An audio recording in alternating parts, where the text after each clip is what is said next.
Good day, everyone. I'm the Ceciliot. I'm the sixth reporter of Unit 5. So today, I will tackle my assigned topic is all about Accounting Information System, or known as AIS. So Accounting Information System, or AIS, is a system of collecting, storing, and processing financial and accounting data that are used by decision makers. So ang AISDI mo na siya ang isa ka sistema na tig-collect, tig-tipid o tig-process sa mga impormasyon na gikan sa money na accounting. So kasagaran, gigamit po ni sa mga dagkong kumpanya para magdesisyon sa ilang mga negosyo. So an accounting information system is generally a computer-based method for tracking accounting activity in conjunction with information technology resources. So as of today, ang computer-based accounting muna siya ang pamaagi sa pagsubay sa tanang mga kalihukan sa accounting gamit ang technology. So computerized accounting system is a software that helps maintain account records, automatically generate financial statement, calculating billing amounts, and more. So pag sa karon, computerized accounting system mo ni sila ang ginagamit sa mga dagkong kumpanya na magkuan sa ilahang mga transaction. So the most popular method of accounting was manual accounting. So mano-mano ang pagkuan sa transaction. So many business organizations hired accountants or bookkeepers only for the purpose of manually recording all transactions using general books and ledger and preparing financial statement. So manual accounting mo ni sila ang processes transform into a computerized system with the use of machines na nagamit og typewriters and calculators. So with the advance of technology, ang computerized accounting system made accounting na mas kanang ilahang mas dali ra mas easier na gamiton kumpara sa manual. So the system in real time. These technological innovations help transform accounting into sophisticated transactions. So the next is the three subsystems of AIS. First is sa basic level. It handles elementary data elements related to simple routine business processes. Example ani recording a cash sales. So basic level mo ni sila ang mga simple na nagatiman sa mga data mo ni ang pagbuhat sa mga negosyo sa pag-record sa ilahang mga cash sales. So the second is intermediate level. It recognizes data elements to produce key financial reports. So examples, general financial statements, balance sheets, cash flows, reports, or payroll. So ang intermediate level DI kay mo ni siya ang mupurma og impormasyon gikan sa data para sa mga financial reports. Mo na siya ang example, balance sheets, income statement, cash flows. So the third is top level, uses operational and financial data to support high level management decisions.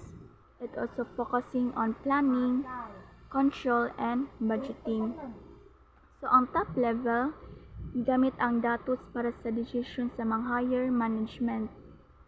Sa pagbase sila sa pagplano sa ilang kuan, organization, pag-control o pag-budget. So the next is the internal end user. So which is the general model of accounting information system. So the first is end users.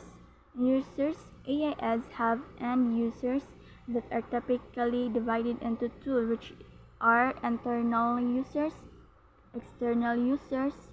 So ang internal users muna sila ang those within a business na associated sa business organizations such as management and operations. So ang external users are those who are not part of a business organization but have a huge part in an AIS. There are stockholders, suppliers, customers, investors, and so on. So the next is data sources.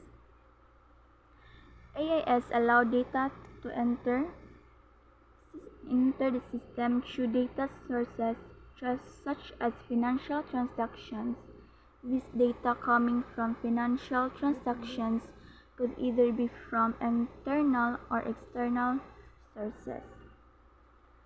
So kining data sources mo na siya ang mudawat sa mga data gikan sa laing mga sources sama sa transaction sa financial gikan sa sulod o sa gawas man na negosyo or organization.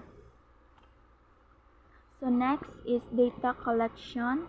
The first operational level of an AIS collect data from various sources and ensures that these data are accurate, valid, complete, and free from any errors.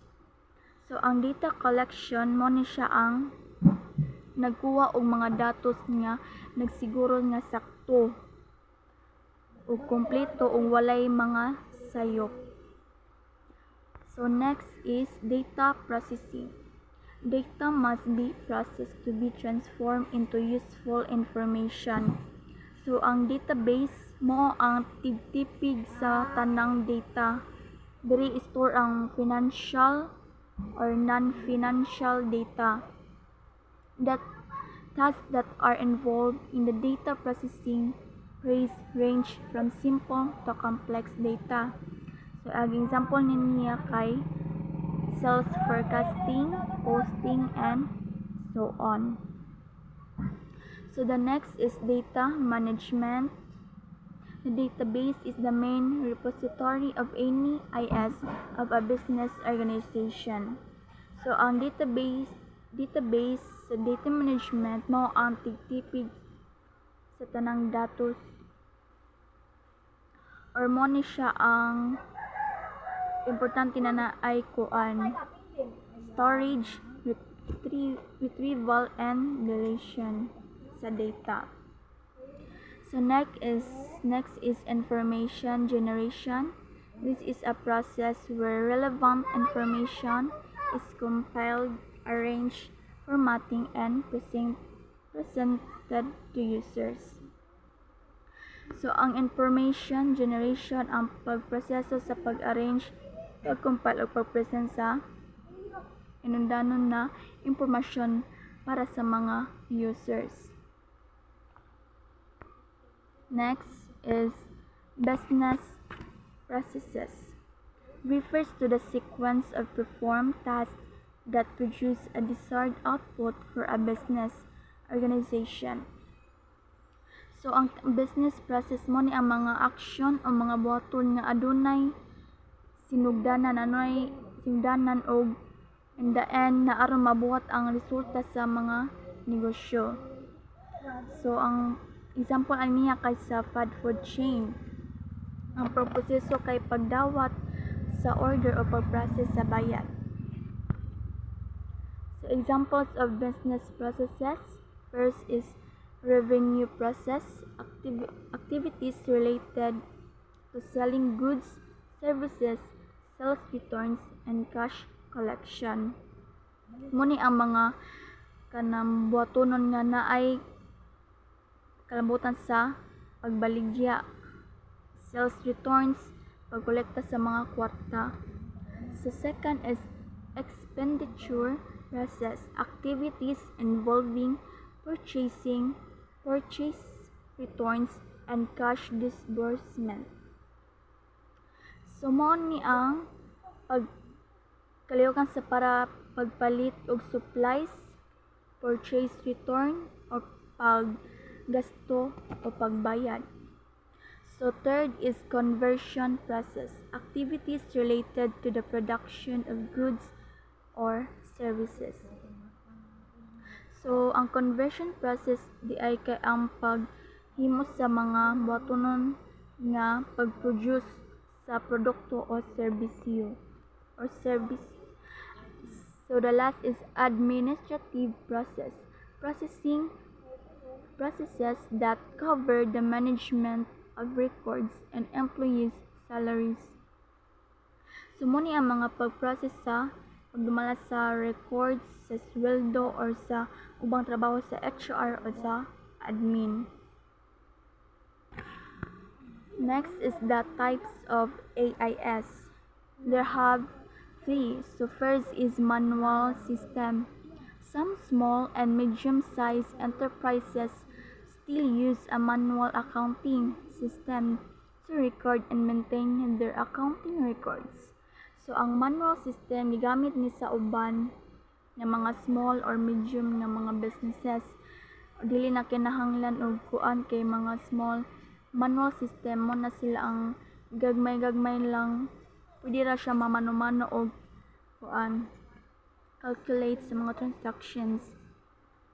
So the next is legacy system, refers to an existing system of business operations in a business organization.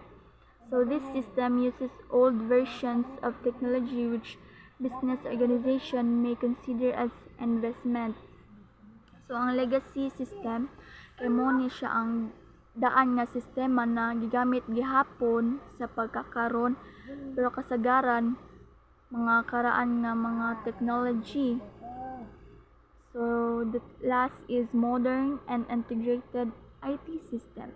In today's modern world of business, AIS are readily available in the market to easily integrate the business processes of an organization.